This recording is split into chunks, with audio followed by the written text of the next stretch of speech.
Halo, Kumaha Damang, saatnya Anda menyimak Berita Bandung bersama saya Rusdi Maulana. Kami akan menghadirkan sejumlah informasi menarik untuk Anda dan berikut 3 berita utama hari ini. Sejumlah los di pasar tradisional Guntur Ciawitali, Kabupaten Garut, Rabu tengah malam hangus terbakar. Ratusan murid SMA Negeri 21 Kota Bandung gagal melaksanakan studi tur ke Jogja karena uang pembayaran dibawa kabur oknum perantara travel. Harga telur ayam terus naik, peternak telur di Kota Bogor untung besar. Raupan laba hingga 2 kali lipat mereka gunakan untuk pengembangan usaha.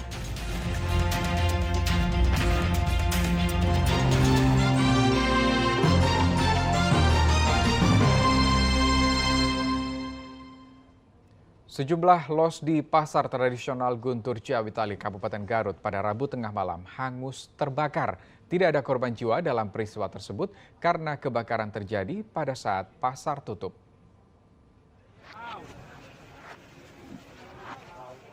Kobaran api yang cukup besar Rabu tengah malam menghanguskan sejumlah kios pedagang makanan ringan dan sayuran serta ikan asin di pasar tradisional Guntur Ciawitali, Kabupaten Garut.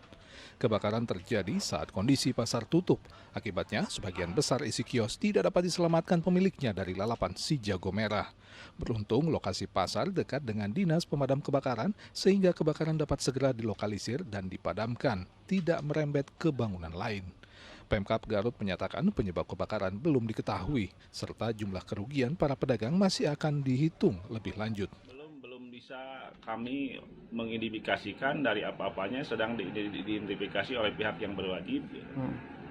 Dari akibat kebakaran. Langkah dari Pemda? Dari Pemda kami sudah melakukan pendataan dibarengi dengan pihak dari Bapak itu sendiri, mengidentifikasi siapa yang kena terdampak itu, kebakaran itu. Kami juga belum bisa lagi menghitung jumlah kerugian. Besok kami akan berkoordinasi dengan pihak dari BPBD, mudah-mudahan ini ada bantuan untuk para pedagang yang kena musibah. Namun berdasarkan catatan sementara, ada 9 los pedagang makanan ringan yang hangus terbakar dan kerugian ditaksir mencapai ratusan juta rupiah. Para pedagang berharap ada bantuan dari pemerintah agar mereka bisa kembali berjualan di bekas kios mereka yang terbakar. Eko Setiabudi melaporkan dari Kabupaten Garut. Diduga tidak bisa berenang, seorang perempuan yang sedang bermain di hutan bakau sekitar wisata Pondok Bali Subang tewas tercebur ke laut.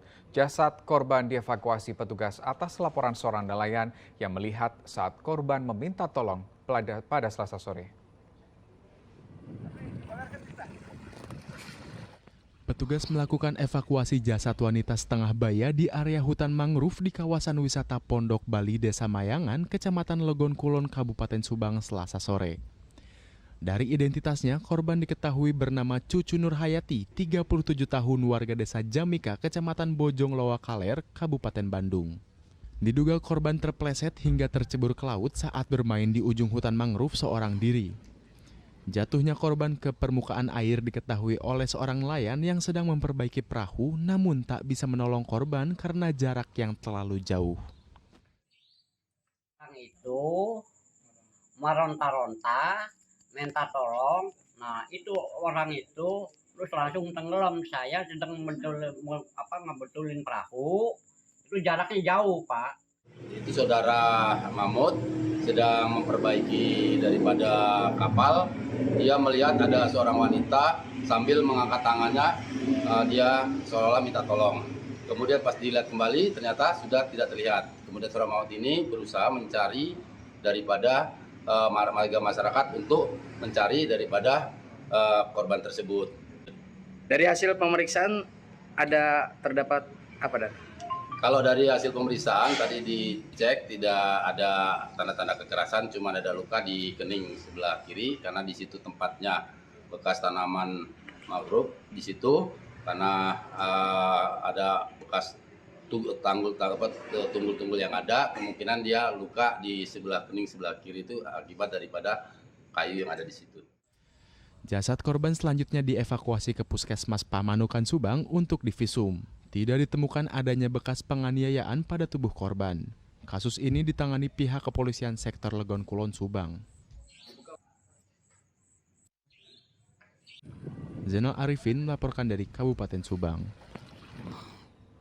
Kita ke informasi lain, aksi protes dilakukan ratusan siswa dan orang tua terhadap SMA Negeri 21 Bandung. Protes dilakukan sebagai buntut kekecewaan orang tua siswa karena anaknya gagal berangkat studi tour.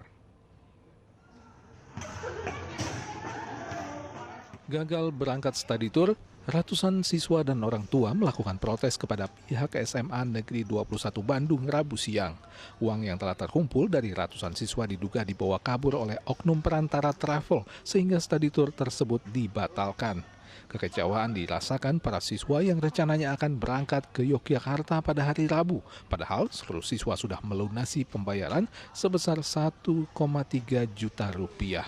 Namun saat jadwal berangkat studi tour mereka harus kecewa karena gagal berangkat.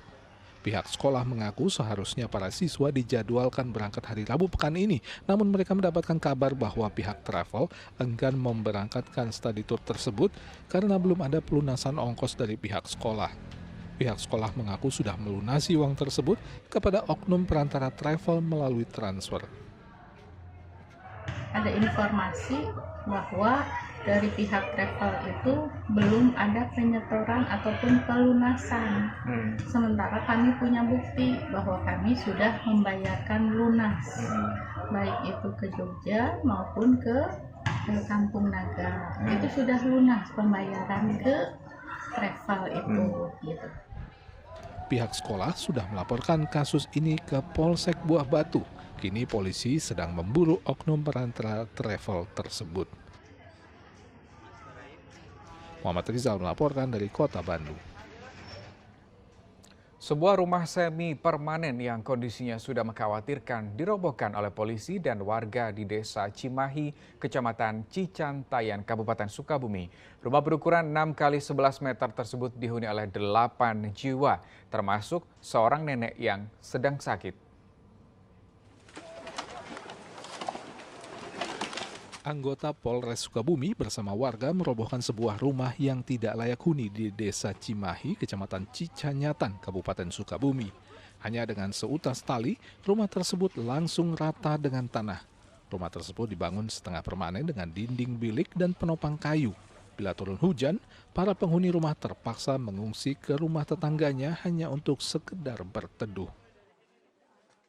Merasa bahagia banget gitu, alhamdulillah senang gitu. Emang sebelumnya kondisinya seperti apa Bu? Nggak layak dihuni lah gitu. Ya, kalau misalkan hujan kebocoran, pada bawah daripada kotor gitu. Ada berapa orang Bu? Ada tahu semua mana 8 orang. Yang di luar ada 2 yang kerja sama yang pesantren 1. Jadi sini ada 6 orang. Melihat kondisi seperti itu, Polres Sukabumi bersama unsur Forkopimcam khawatir sehingga langsung dirobohkan. Mereka segera akan membangun kembali rumah tersebut sehingga layak huni.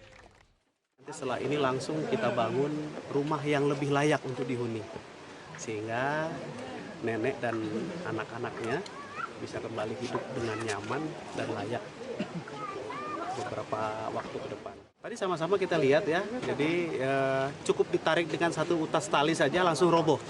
Nah, itu menunjukkan bahwa rumah ini memang sudah rusak parah.